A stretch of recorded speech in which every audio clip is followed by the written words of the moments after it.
I think we kind of were all excited about the idea of doing it here. You know, it's our hometown, right?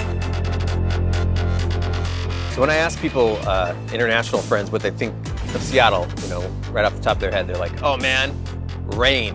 It's a really cool city. It's got a lot of really cool atmosphere. It's got a lot of low cloud decks, a lot of fog, a lot of rain. The cool part about working on this new system is that we can throw the type of detail that we just couldn't before.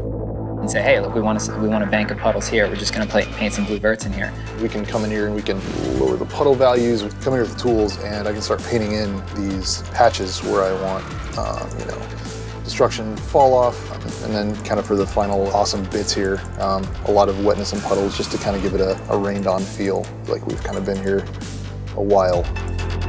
If it's super wet time of day, you'll see streaks of wet coming down the sides of the building, and we can control that too. You see the sun like hitting a wet street, and it kind of flares out for a second, just like if you're walking down the street and it had just rained and the sun is coming down the center of a street, right? And it flares out in your eyes.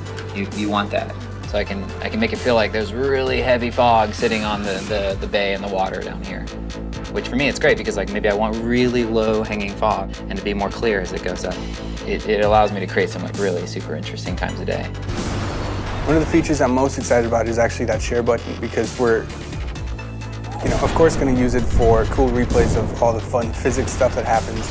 You know, you throw a smoke grenade at a tower, it collapses, it squishes like 4 guys, then they get mad, send out a helicopter, the helicopter's shooting at you, it's exploding all these cars. But for me, I'm going to be that boring guy who just has a bunch of gorgeous beauty shots, because the city looks so sharp that I could just see people stopping on top of a building and just kind of doing a little 10-second pan, just looking around and taking it all in.